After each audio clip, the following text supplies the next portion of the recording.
Who am I supposed to trust when everyone sees me as a means to their ends? Where am I supposed to go when I don't exist? How do I know where I belong when I don't even know who I am? I have no real name. I'm just a number to them, a weapon, a pawn in a war I don't want to be involved in. Division M and the Prime Syndicate are two sides of the same coin. They exist because of each other. I exist because of them. I was supposed to be a solution, a way towards peace. But I'm just another problem, a liability, a mistake. I have more enemies than I can count. What am I supposed to do? I can't do this alone. I need friends.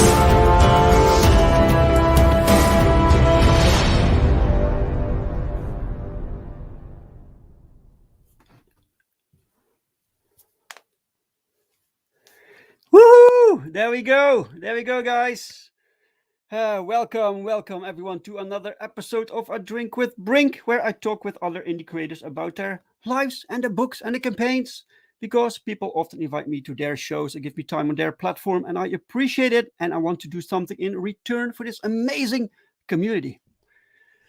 Whew. Okay, guys, we skipped last Sunday, which was fine. I could work. We could do some stuff. We could get some things done. We are still working on Perfect 10 issue 3. And I tried to start every show with a little update. Some of you have seen this before, but I updated the campaign with a new page because we are making new pages for the book, right? So I can show you that. Let me share the screen with you guys. So here we go, guys. Check it out. Check it out. Oh, check it out, guys.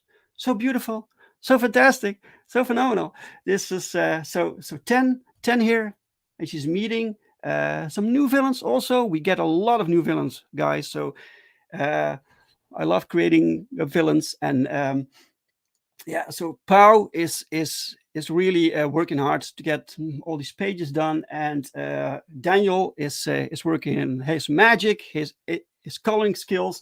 It looks so phenomenal. I can't wait to finish it and to send it out to you guys. Thank you all for supporting. You can still back it, by the way, so check it out. The link is in the description. All right, stop sharing, guys. And I saw that the David Feed was here. David Feed was in the chat. Hello, first by a week and first today too. Yeah, you were first last week and then it didn't happen. But you're first this time. Also, welcome, sir. Welcome. And I saw Colin Lamping. Welcome, Colin. Welcome to the show. Nice to see you. Gordon, good brother. Hello, Gordon, good brother. Welcome, welcome. The hammer guy looks hot. Yeah, they all look so cool. Yeah, they all look so cool. Thank you for showing up, guys. Okay, guys. Our guest for today, he has a lot of fans. I noticed he has a lot of fans. I've never read anything that he made, but his work looks great. And people seem to really appreciate it. And so let's just bring him on, guys. He's waited long enough. So welcome to the show, Matt Crotts.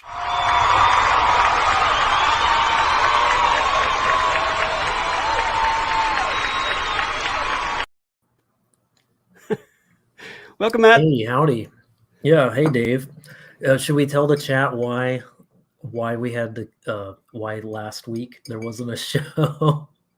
If you want, sir. If you want. Yeah. Well, yeah, a category 4 hurricane passed through my town, so still cleaning up that. And I was supposed to come on with Dave then, and unfortunately, I had to cancel last second because still out of the state, living in a shoebox. So I appreciate Dave's patience, and I appreciate the chat as well for showing up today, as they do every week. So you're not at home right now? I finally am. Just a few days ago, I finally got back. It hit the beginning of October. So. Wow. Yeah. Wow. So what's the damage? You still have your roof? What's the damage? Well, in my area, the worst thing, you see a lot of that, the stuff on the news that's immediately on the coast where the surge is. But what the bigger issue often is that surge going up rivers and then flooding everything that's along a river, going up miles inland, which is, it's normally not going miles inland with just coastline. Right. So I live near a river, so neighbors were flooded, just a couple houses down the street from me. But for me, it's just some ceiling issues I got to fix, and a lot of boring. It's not a big deal. We know this is Florida country. We know what we're getting into. We moved down here and we know exactly, we're living in the frontier. So nature is just as wild in Florida as the people are. So right. So we're not complaining. Did this happen before to you? Oh, it's happened. Yeah. 5 years ago, I had to evacuate. So. Wow. Yep. Holy shit, man. Yeah. David says trying to stay alive is a valid excuse. Exactly. Appreciate that, David. Exactly. Oh, wow. Okay. I saw you were drinking tea. Usually I ask guests, what are you drinking? But you're drinking tea, you told me. So what kind of tea? Something special? It's like a Earl Grey variant that I got in London when I went to, they've got this house, like a tea house. It's like multi-story. Forgot that you can have high tea there and that kind of thing. I think it's called Victoria something. It's pretty good. So, okay, excellent. Okay, you posted something just now. You said something that you were going to say things on the show that we wouldn't hear anywhere else. So that got me very curious. Oh, the problem is that I try to hype things up, and then everyone gets disappointed when I actually show up, and I become a lot more agreeable and amiable than I want to be.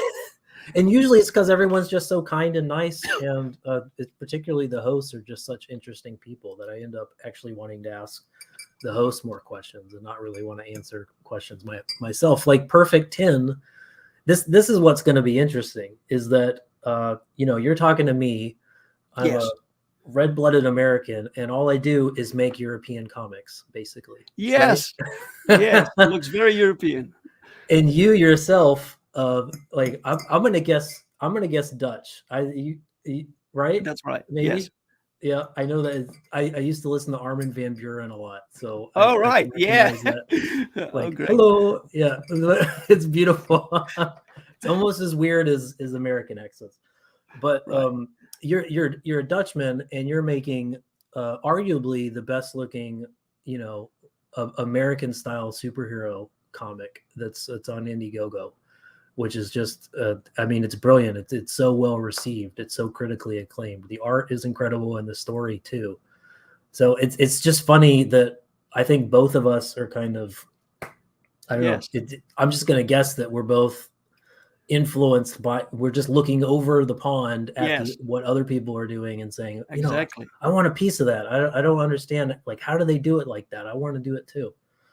So exactly. Yeah. So you got a lot of influence from European books, right? So what kind of books did you read? A lot of you expected Blake and Mortimer. Wait, let me. The these guys. Gondwana Shrine, right? Wow. Yeah. So I like a lot of that. Is that translated to English? Yeah, this is a lot of Blake and Mortimer is translated to English. I'm not sure why, except that the characters are English, so maybe it's a little more popular in England. Right. Yes. But you don't usually find this in America at all. I have to go to Europe to get it. So where did you get it? France. Right. Yeah. A lot of the best American historical fiction is as you know probably more than most people. Europe makes the best American historical fiction. It's usually, it's sometimes it's Italy in movies, but I think the Franco-Belgian tradition, like Blue Coats. I don't know if no one in America. Yeah. It's called the Blauwbloesen here in Blauwbloesen. Yeah. Yes. Yeah. when it's translated in English, and it rarely is, it's called Blue Coats. So I had to buy the French version. I can struggle through French. So awesome. There's also like Yakari. I don't know if you ever read Yakari. No, I don't even know that. Oh yeah, it's like a cute. It's just like an adventure serial with like a pre-Columbian Native American kind of story with brother wolf and sister eagle type stories, and a little character named Yakari kind of goes through and explores the American West. Again, like it takes Frenchmen to make American comics. The best cowboy comics are usually often French as well. So that's where I had to go. I grew up with friends that were Danish. Had some Danish friends that were giving me in Danish. They were giving me Asterix, and they were giving me Tintin, and I was kind of had to figure out what the story was, just by looking at the pictures, and I love that. And I lived overseas for a bit, and then I came back to America, and I was like, all right, I'm down for comics. Let's go to a local comic shop. I want to read stories about busting open ancient tombs and stealing treasure and kicking the Romans out of Gaul and all this sort of thing. And all my buddies were like, sorry, like there's only two companies in this country. They're both making one genre of story, and it's just superheroes. And it's probably, and half the time it's Spawn, because this was the early 90s. So I was like, okay, I guess I don't like comics anymore. Like I don't know what happened. Wow. So you actually as amazing as that is, it's just not for it's clearly not for everybody. No. It is for some people. And that's just not, this isn't me hating American comics, Dave Brink. This is just me saying, no, I get it. It's a medium. It's not a comics is a genre in America. It's a medium in every other country on the planet, where everyone knows you can tell every kind of genre on the planet. Everywhere else but in America, or in the indie space, which is cool too. So right. Darkside is here. Welcome, Darkside. Hey, Darkside. Welcome, sir. Long-time fan of Darkside. Yeah, it's a cool channel. Daily comic book reviews, guys. So sign up to his channel. Or subscribe. You say subscribe, not really sign up. Colin says Tintin is awesome. Yeah. David Feed says Perfect 10 ends with a giant explosion and a werewolf jumping to a helicopter. It doesn't get more Marika fuck yeah than that. Yeah, you have to go turn it up to 11. That's my philosophy, right? But you grew up with European comics because you lived in Europe. You said, right? Yeah, just I mean a little bit. Like I lived for a year in New Zealand, where all they were reading is European stuff, of course, just Commonwealth stuff. And there was a couple summers I was in Denmark and then a bit in Canada for shorter trips. Right. And then my dad was a professor and he had a lot of international friends, and so I was hanging out with their kids, and their kids all had European comics. So right. That's what happened to me. And before that, you didn't really get exposed much to the American books. So you discovered those later on, and you were like, "That's not really my thing now." Yeah, I think that's how it went. If memory serves, like it wasn't until the early Image days after I was reading or trying reading the pictures of Asterix, with Danish speech bubbles, that I was seeing what Spider-Man and all this kind of stuff was. So it was a little impenetrable, because even at that point it was like it was already too late as a kid in the early 90s, I think, to find an easy entry point, where you could pick up any issue and feel like you already knew who the characters were and it didn't need to be explained to you by your buddies on the schoolyard.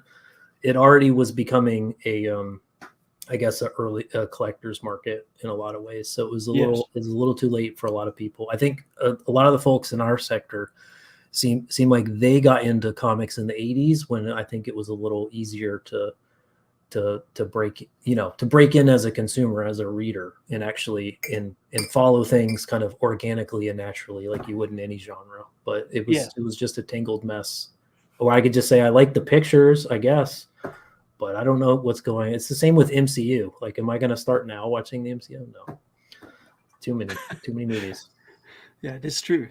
Yeah, the good thing about these European albums, they call them albums here, right? They're bigger, and so you can put more story on one page because you have more canvas, right? Plus, you have one book is one story, which is very, very convenient. Yeah, if you so your own book also works with the same formula. It's bigger, plus it's one story. Well, it's not bigger. Right. But it is a graphic novel, which means I've got a beginning, middle, and end. They're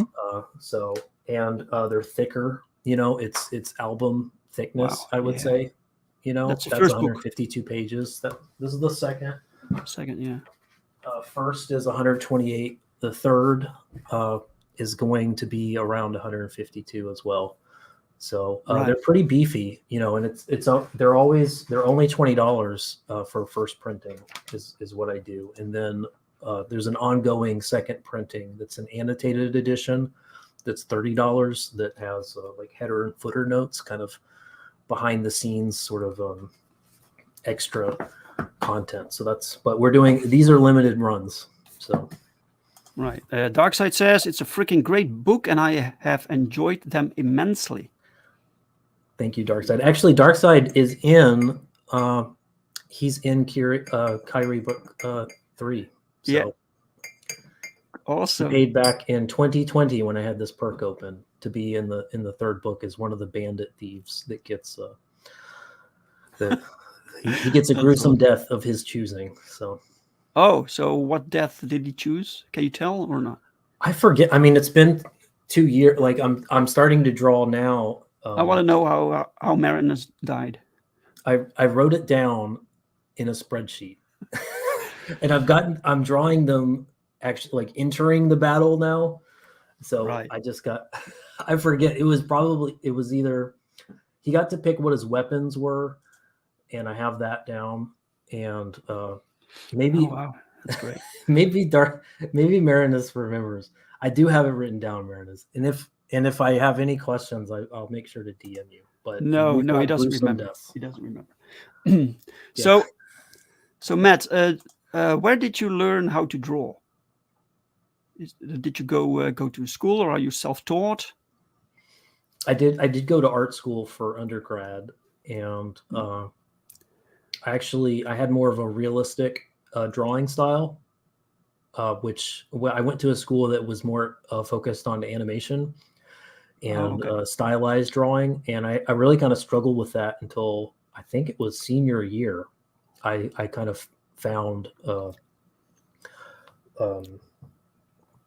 I just kind of dove back really into Franco-Belgian type content in finding online artists who were doing really refreshing, interesting, like Euro manga or Lean Claire type stuff that felt like a fusion of observation-based stuff, which I honestly, this is like a 20-second tangent, but I think one of the things that European comics do so well is the story world, including the settings and the backgrounds per panel Yes. are as rich and as part of. They're actually characters as detailed and lived in as the characters themselves. It's not so much. It's definitely not the case with manga, of course, and it's sometimes the case with with American comics, but not terribly often. It's almost like it's secondary, I think, to characters. But with Euro comics, the world is just as rich, and usually the artist has just as much fun drawing the cars in the background and potted plants and this sort of thing as they do the characters. Right. And that's what got me excited because I was also like, I love comics, but I'm really daunted by creating a fictional world from scratch. You know what I mean? Yes. I got to invent like an entire universe, like a whole Bible of what goes on in this world, and then write a fictional story inside of that. It's too much for me. Like I kind of want to do something that's a little more observational based. So, and again, historical fiction, Euro, like nobody touches what Euro comics do.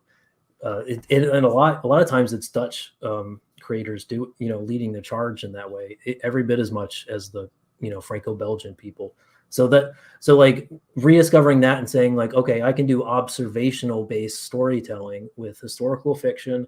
I can research the settings and the backgrounds, as it were, as much as the characters, and I can kind of breathe life into all that kind of stuff where it's this marriage of creativity plus observation that made me say, okay, yes, I can do comics. It's always going to be a side hobby. I always want it to be a side hobby, but I can do it my way, and I can do it in a way. These are things like I think I do have a large readership that's European based, but I think a lot of Americans can. I mean, these are just principles that maybe they've been less exposed to, but it doesn't mean that they don't appreciate it when you're using Euro principles in American storytelling. I think they still say, oh wow, like there's something, I don't know what it is, but there's something feels like the world is richer. I don't know why you research so heavily and why that's like interesting to you, but yes, for some reason you're doing that, and they don't know. All I'm doing is reading French comics all day. You know what I mean? So how much of your reader base is from the US, for instance? Well, I mean, frankly, it is most of them, but oh right, okay. It's I'd probably say it's probably about 10% of I don't know. It's probably a bit more than 10% that I ship overseas, which I think is higher than the average American person who's on YouTube promoting in English. Right. I feel like it's usually a lot less than 10. So I count every one of them, and they're all precious to me. Of course. Dr. Rhino, welcome, Dr. Rhino. Hey, wanted to say, I hope everyone has a good day. Currently working on the book. All right, man. Have a great work day. working on Sundays. This is what you sometimes need to do, right? When you have your own thing going on, like indie comics, or you want to write your own thing, you have the Sundays. It's so you have your own job, right? You do this at the side, and so how long does it take you to produce one book? I've been running about a book a year. Is what I've been doing. I had some lead time with the first book, so that it was basic. It was ready to print when I launched the Indiegogo. It was basically the case. I got to work on this while I was, fulfilling this. So I was mostly done with when I launched for Kyrie 2, and building up a reputation of trust, I think, with readers allowed me to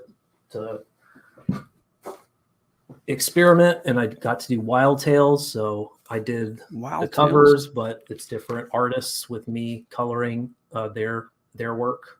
Some black and white, some Euro manga artists in here, all kinds of people and love, and that actually, I thought I could be fulfilling that while working on book 3. Turns out, coloring a comic, just for me, it takes just as long as just drawing and coloring it myself. Right. So I thought it'd be a time saver, and I could be working on book 3 at the same time. So book 3 is 87. It's like 75, 80% done, and that's just going to take, I think, a couple months, is what the plan is, and then I can submit that to the printer. So right. So how did you come up with this world, with the concept for Kyrie or Kyrie? What is it? How do you pronounce it? I switch. I intentionally alter. All right. It's Greek. It's Kyrie, but most readers call it Kyrie, and who am I to correct the readers? Like, that is not my place. So I'm gonna alternate intentionally throughout this conversation. But so do you at least have some clients from Greece? I don't think I've ever shipped a book to Greece. Oh no. I'd love that. Yeah. Well, it's as you probably know, it's Greek and it's not Latin, because half the Roman world was speaking Greek at the time of this story, including North Africa. So it's a North African adventure story. So I thought I would embed it in a cryptic Greek word that it makes people people argue about how to. 3 years later, they're arguing about how to pronounce it, which is fantastic, because that just means, it's like a little earworm where they're like, well, let's tune in and let's see how he says it. They're still saying this 3 years later. I don't know how many streams I got to pronounce it, but so it's just marketing. But yeah, you asked a question, and I feel like I bulldozed through it. That's no worries, man. It's very informative. So you came up with the concept because you liked history, or was it fantasy with history? It's a combination. Yeah. First off, Colin's correct.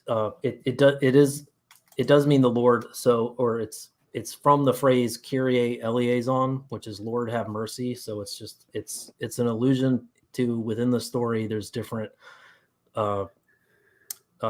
there's competing interest on who wants to be the Lord of some governing principles, whether for good or for evil, or if it's kind of like a Lord of the Rings kind of scenario, where can someone even be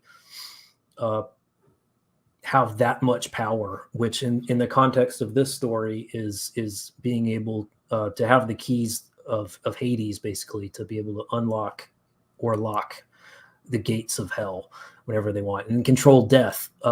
Who is there anyone who can actually handle a power that great, or like in Lord of the Rings, is that something that actually no one is capable of resisting the temptation to use for selfish gain? So that's kind of what I'm teasing at with Kyrie. So yeah, as you can, like, that's probably, in a way, that's kind of answering your question, but I just I don't know why. Like I graduated college. I didn't have any interest in history, and then suddenly it just popped into my head. I was like, I just want to read about places that are weird and exotic. Maybe it's from traveling a lot as a kid. You know, I like you go to a place and at first it's immediately unfamiliar, and you spend time there until you really get to know how unfamiliar it is and how outside of your comfort zone you have to be. And then you spend a little more time there, and then you realize how relatable it is to begin. Like there's a layer underneath the exoticism of other cultures that's actually where like all humanity is kind of operating on, where we can say, okay, you do think, now I understand that you do things differently, but it's in a way that I can appreciate from my perspective. Do you know what I mean? Where we can all kind of actually kind of connect. That's what excites me about history, is that you do enough reading, and these worlds, if you understand them relatively accurately, and if you tell fiction in those worlds relatively accurately, they're going to be they're going to be as alien and unfamiliar as traveling to Mars, and yet you're going to see these sparks of absolute relatability, where you say, I know exactly where those people are coming from, even though I would have made entirely different assumptions about this or that detail. I would have operated with different expectations about cultural standards, but I can see myself in them, but I had to first go through the jungle of the differences to see the similarities. So that I just want to do that forever, is read on that and write on that. So Right. I sort of made a little mistake in the text here. So it said book 2, but we're in book 3 right now. So yeah. Oh yeah. Like Perfect 10, number 3. So exactly. Getting number 3 as indie comics, because you're your own thing. So how is the crowdfunding system working for you? Because you sell through other means also? Well, I've always been crowdfunding based. Mhm. So I think I use the platform slightly differently than a lot of other creators.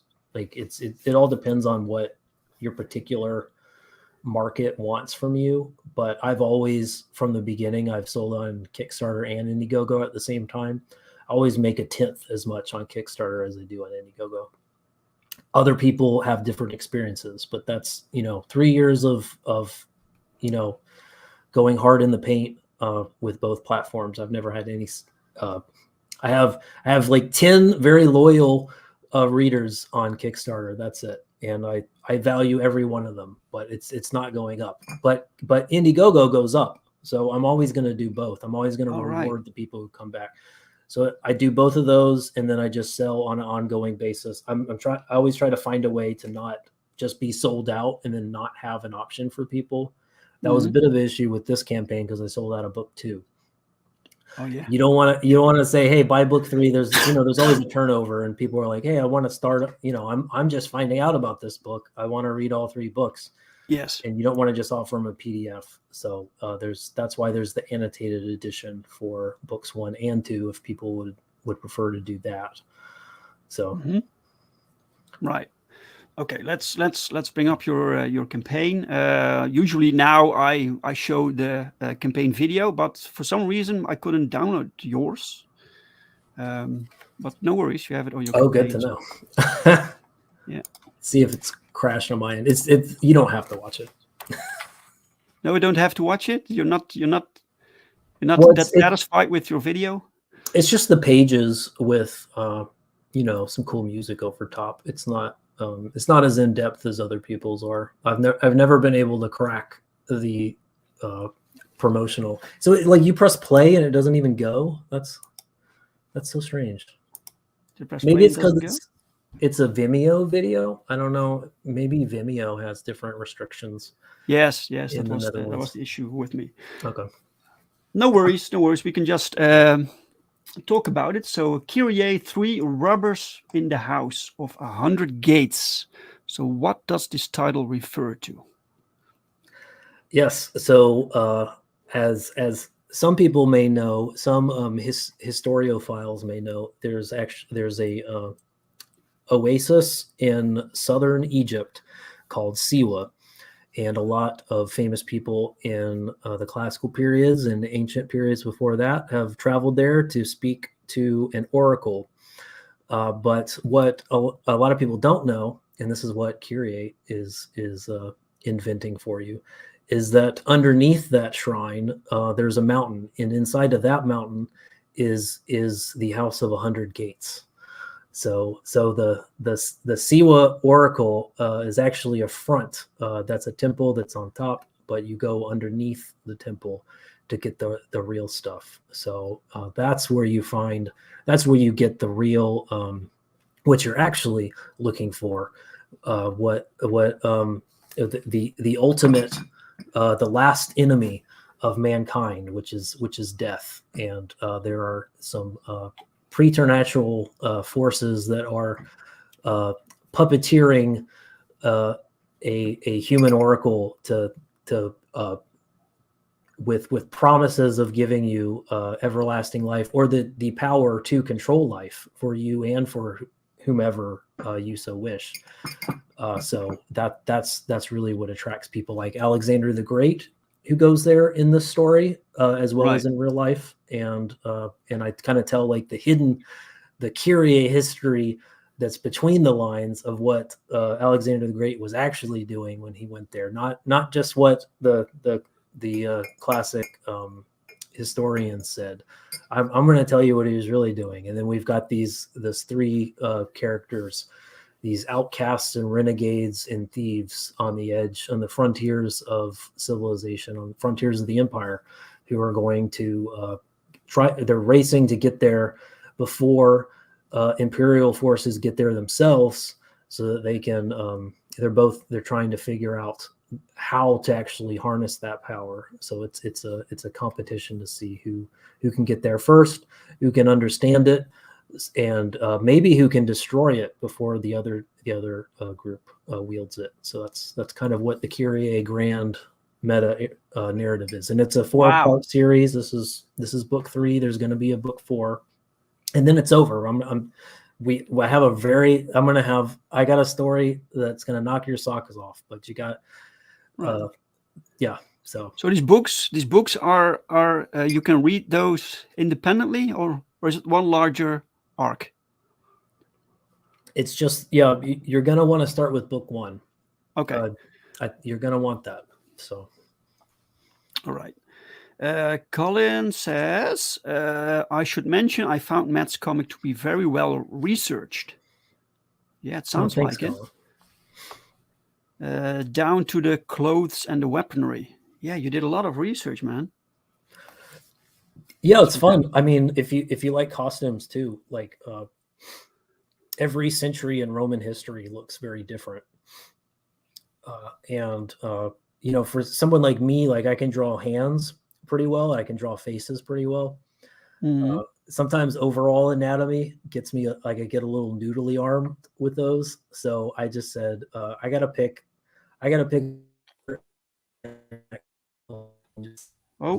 togas and cloaks over a lot of that stuff and focus on my strengths. I'm not like your perfect 10 artist where I can draw, every inch of female anatomy that well. So sometimes I need to kind of put some extra clothing layers just to hide. It's just practice. Where my strengths aren't quite there yet. But you've run the campaign for 60 days now. I think it's just been 30. So, but 30. It's going to wrap up today. But I'm going in demand, so I'm not doing the extended thing. All right. So you won't extend to 60 days. You're just going in demand after these last 17 hours. Right. Yeah, that's correct. I never understood I don't know. I know that there's. I guess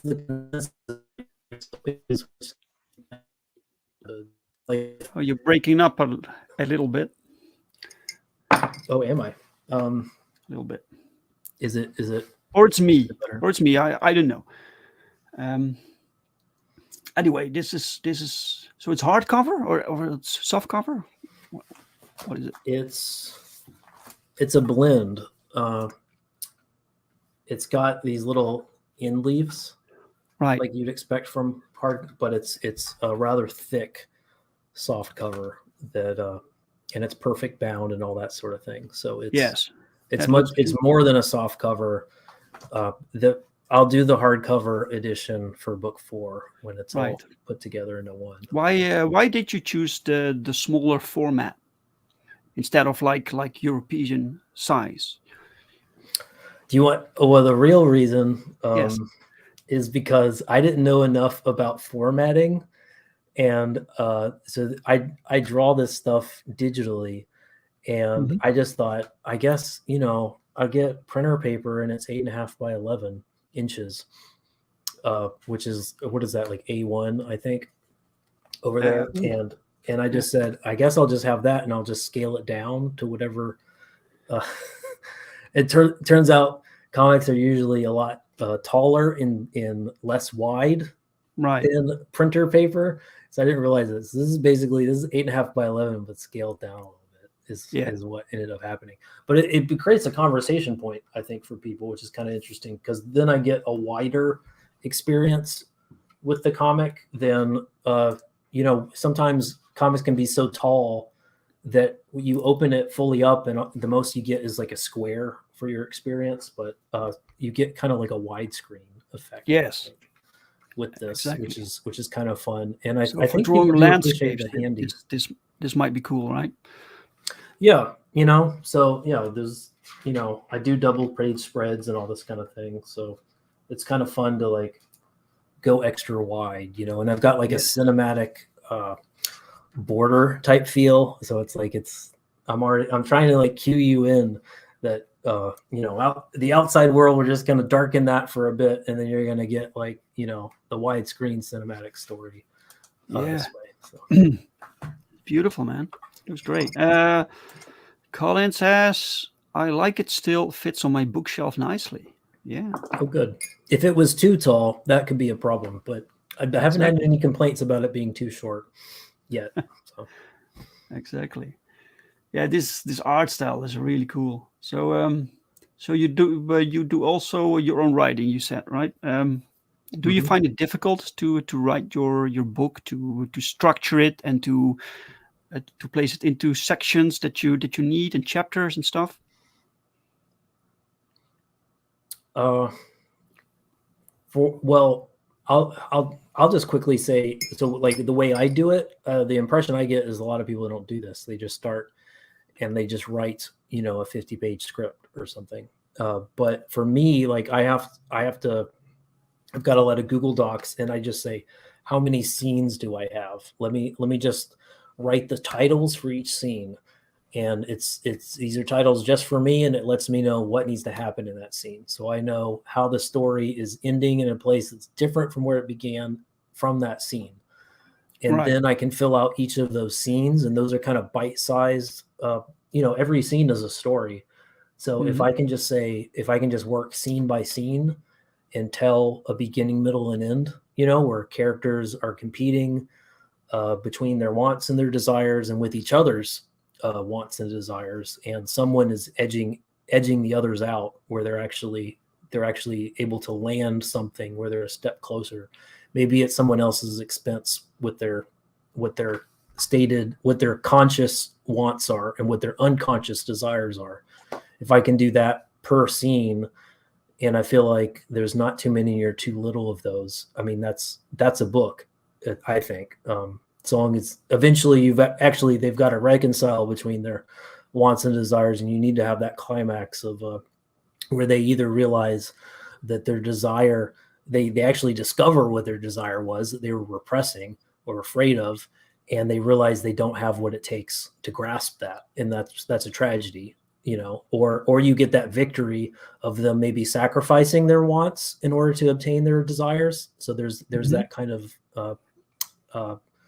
the paradox of not getting what you want, but getting what you need. Satisfying. Exactly. You got to do something like that. But if I'm just kind of going scene by scene, and each of those is handling that, leading towards that reconciliation or that tragedy downfall of the conflict being too great for the character to handle. And there's both in this story, depending on the character. Then the book's written at that point. I wouldn't know how to write a book just opening a blank page and just typing and trying to get to that end. I don't know if I'd ever find it, but other people have different experiences. Right. But beforehand, you know what your book will, what's the ending will be like. So you can work towards the ending that you already know. Yeah, for me, otherwise, yeah, I've read great books that amble through a story and discover what their ending is, but more often than not, I read bad stories that do that, and I feel like it's a big risk. I think that's the instinct where people, I don't know where this came from, but people have this idea that you can just kind of meditate in the wilderness and you're gonna find the story will come to you. The ending will come to you. You discovered the story. Yeah. Yeah, but like honestly, 9 out of 10 well-designed stories that have been drafted out beforehand, where you've got the scaffolding in place intentionally, and then you build your organic story structure on top of your goal-directed story, because it's not a story without an ending. So I don't even know why you'd start it if you don't even know you have a story yet.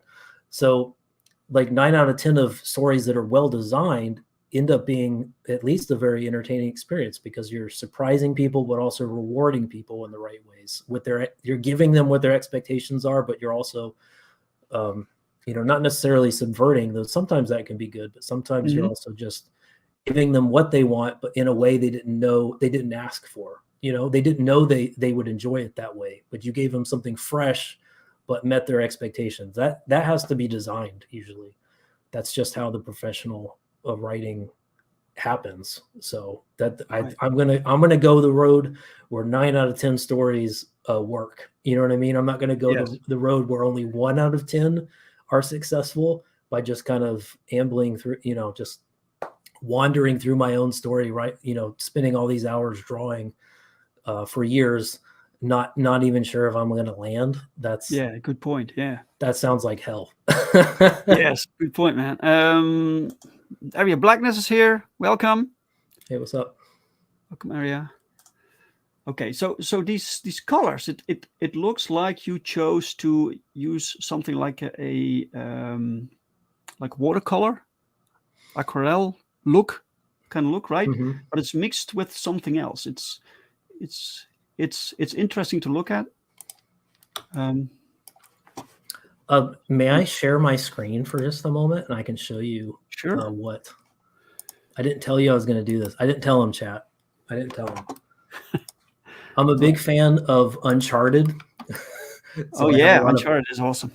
Uncharted. That's the movie, though. That sucks. Yeah, the movie was a little, it's like I felt like they tried. I feel like it was coming from a good place. Yeah, the casting was terrible, but the last section with the pirate ships, that was awesome. Yeah, that felt like, anyway. So that's, I'm getting color reference from this. I'm getting kind of mood and ambience, and I'm remembering what those levels felt like. And then I'm going in here. This is all vector art. I don't know if you have how your level of intimacy with Adobe products are, but this is equivalent. Vector-based. Yeah, normally you would this is like a design program. It's not for illustration normally, but I do all this in vector, and then I go to Photoshop and I have some chalky brushes that kind of let me do some highlighting and underlighting in the shadows, and just kind of some texturing, maybe blending some of those colors a little closer together so that the palette, you can see this is all,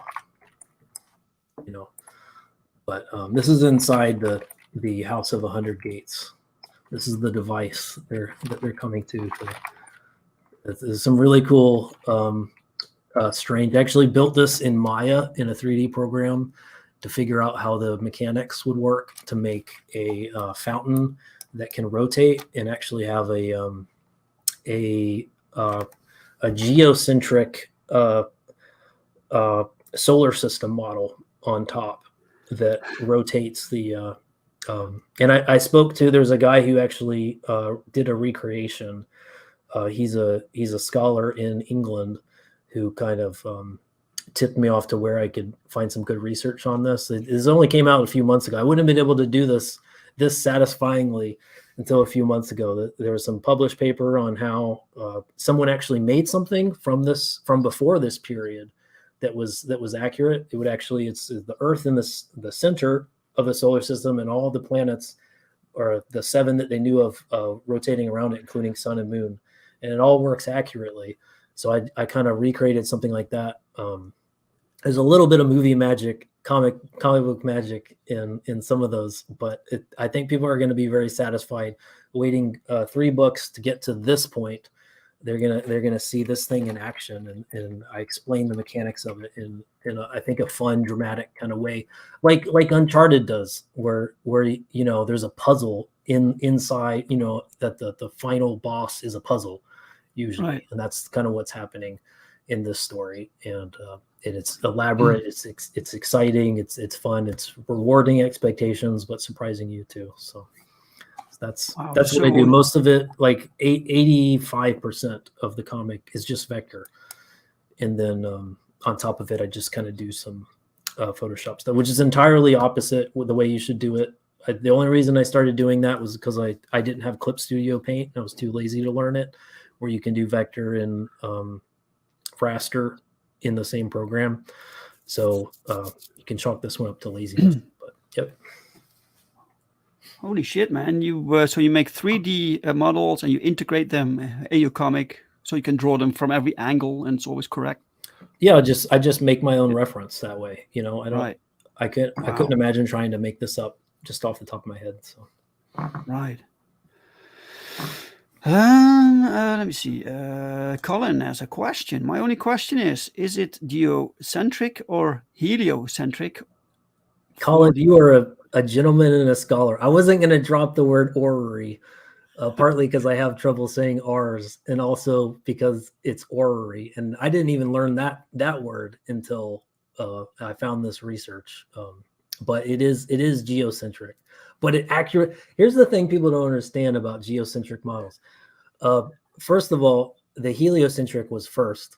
That's the one we use today. That's the older model. They later came up with the geocentric because the mathematicians found that the math was more complicated and therefore more satisfying to them, and they liked the overall philosophy of sticking the. But if you understand anything about space, there isn't a center point in any spatial model. Absolutely, there's no absolute center point. So it is equally factually true to say that the Earth is the center of the solar system. You're just going to have to do some really crazy, timey-wimey, wobbly stuff to make everything work. And they actually made mechanical models in the 3rd century BC in Greece that would accurately predict where all those planets were, including sun and moon. It's so I don't know, that's one of my little bugaboos. So I had to go with I just love that idea of like, no, it actually does work. It's just not as simple. So I can respect doing, putting the sun in the middle.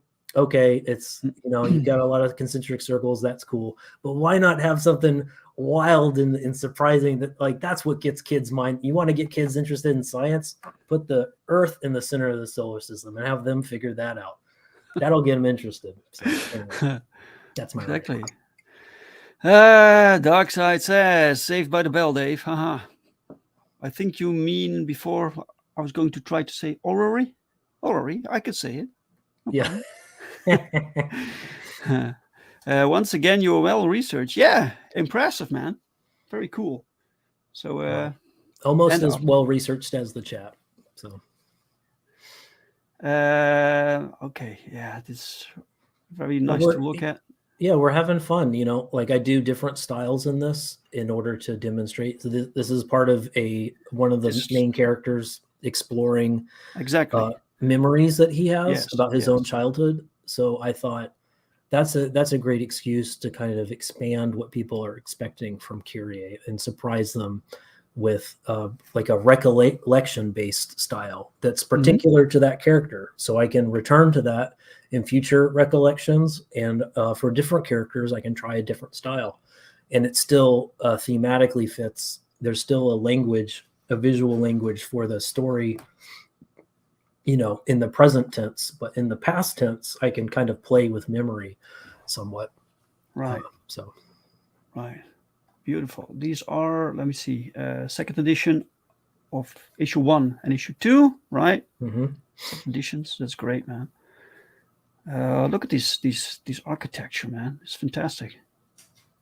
Yep. Thanks to you guys. Thanks to European comic creators. Right. Gotta research this. Are these also elements you set up in 3D first, or is this just you work directly two-dimensionally with perspective lines? Yeah, a lot of those, like the columns and things like that, I create. Some of it I just decide later, like there isn't enough staircase scaffolding type things, and there's the little device that is churning out sand that you see there, and then I'll create a lot of that after the fact. But yeah, like I just think it's really pleasing, and it's exercising another tool in my tool bag to use 3D very liberally when I want to understand like a man-made kind of objects that have a particular. I think people, they just feel rewarded when they see that. I think that kind of rigorous attention. So beautiful style, man. Sometimes you see these books, they also use like 3D software to make background, but you can see it. You can see it's all three-dimensional. It doesn't fit. It doesn't match with the foreground, for instance. And but you make it work, man. It's thanks. great. Yeah, that's the trick. You got to make it work. Is this one of the main characters? So what's he about? That's Tertius. He's a Roman soldier and Navy officer who's been captured against his will, and it's one of the things I'm playing with, even the term Kyrie, where he's there's this guy who's literally, he spends 2.5 books trying to get that knife so that he can cut the bonds off of his wrists that the female character tied him up with. So there's this like lord, and what's the opposite of a lord is a slave. So there's these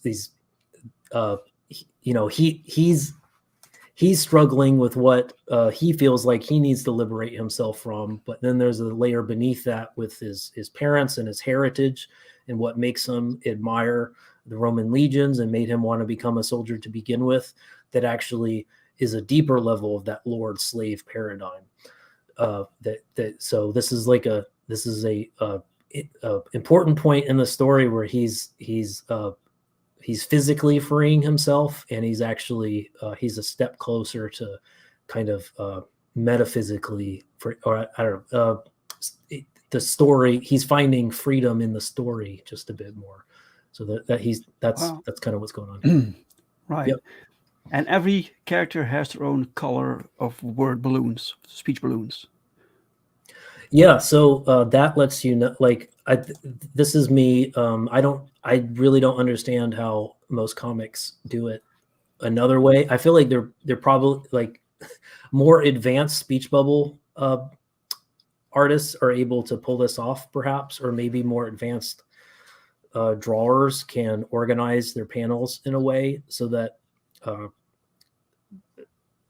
they don't have this issue. But for me, like if a speech bubble, if all the speech bubbles are white with black text and a character is speaking off panel, you do need the additional panel. Usually, you're going to need the following panel or the previous. You're going to have to need additional panel context to even understand who's talking, because you can't hear who just said that.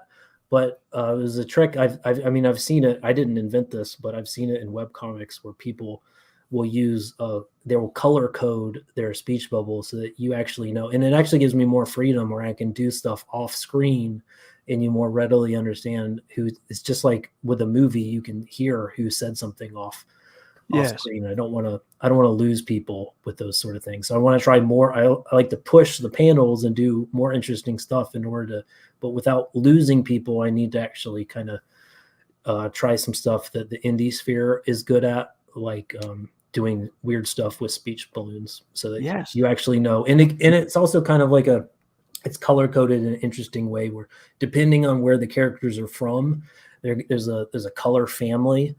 So the female character who's that was my next question. Wow. She speaks in pink. She spent most of her life in North Africa, and a lot of the other Saharan North African characters are speaking in a pink family. So that's like the accent coming through. And he's from Galatia, so he's from a very different language, so his accent is coming from several steps removed. And then the big guy, Marcus, he's speaking somewhere in between that. So that kind of lets you know. But it's not like if you have her family member, for instance, and have the same accent, do they use the same color codes? Yeah, well, that's where it gets tricky. I do have fathers and sons in this, and I have to do shades that are distinct enough. And I just frankly have when they're in the same scene, I have to make sure that my visual explanation of who's speaking, I'm still using tails and stuff like this. I don't have to make them as obvious now, but yeah. So they would be close, and that becomes a challenge you try to solve. Great. Let me see. Shipping $15. That's cheap. Yep. We're doing drop shipping with RJ from Critical Blast. Yes. So I'm able to do it a lot cheaper than individual shipping can be. So exactly. Oh man, so beautiful. Guys, the link to this campaign is in the description, so you can find it easily. Check it out. The art's beautiful. You can gawk at the art. Let's go through your perks quickly, right? So what you have on offer, the featured tier is the Epic Edition. You get the book. So book 3 is that. You get 3 magnets. You get original art. Mm-hmm. Yeah, I'll do like a 4x6 marker portrait, multicolored. Oh wow! And then there's a Kyrie making of booklet that'll let me go. In contrast to the annotated edition, which is giving you headers and footers and written information and some doodles about context for what's the research behind. The making of booklet gives you more of a visual representation of the landscape of the research behind. Right. And then lastly but not least, there's a real ancient Roman coin. Yes, that's impressive. Everybody gets real money. Oh wait, you have one there? Wait. Mm-hmm. Can you show it? Oh wow. So I'll be grading these and letting you know the provenance of the particular coin that you have. So which emperor is on it and what the period is.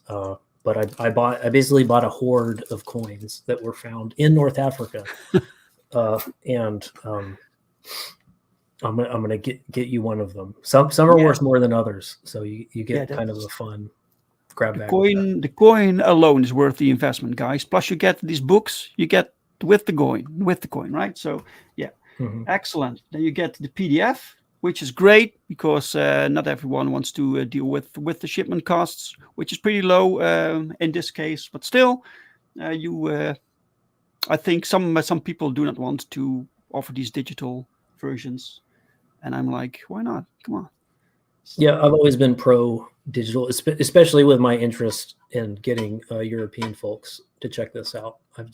Even with cheaper shipping, I just want to make sure that's always available. Yeah. Colin says you're literally giving away free money. I know it's money. There's money, and it's on the table. There's money on the table. So make sure you pick it up. And you can get the Kyrie Wild Tales #1 and #2. Excellent. Mm-hmm. Those Excellent. are it's collected short stories basically. For those who don't know, who want to see what happens after the Kyrie story, which kind of foreshadows in a way, but back through time and what's actually going to take place by the end of these graphic novels.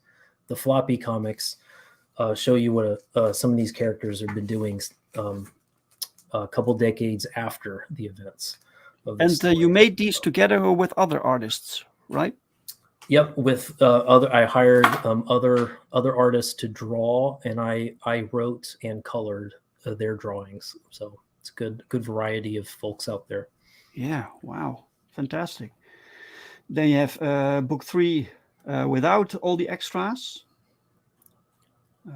for $20, guys. All books digitally. Great. Annotated Kyrie Book 2. Right, $30. Annotated Kyrie Book 1. Yeah, you get the combo pack, all 3 books. Great. And then here we have a portrait commission. Oh, awesome. And with everything you select, you can add on everything else. Yeah, and if there isn't a combo that you want, usually, folks, this has happened a number of times already, where they'll just message me and then I make it, the same hour. Sure. Often. So of course. Yeah. Colin has a question. When book 4 is complete, will you follow the same characters or will you make a different comic and story? I want to do both.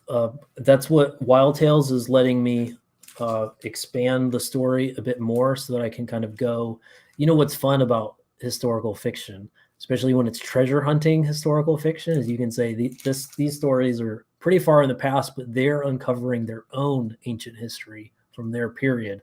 Well, so one of the things that Wild Tales does, and Marinus understands this very well, is that it the characters and the events of Kyrie actually end up becoming the MacGuffin. They're the ancient history that later characters are uncovering and trying to piece together. Just like Kyrie is about trying to figure out what Alexander the Great was doing in Egypt.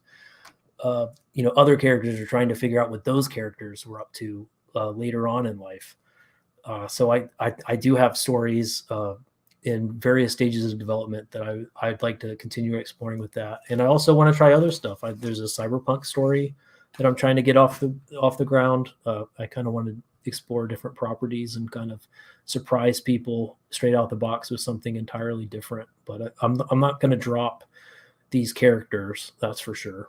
It's certainly not this genre. Wow, fantastic. I saw the Spore Hacker is here. Welcome. I hope there's a digital tier. Yes, there is. Yes, there is. Okay.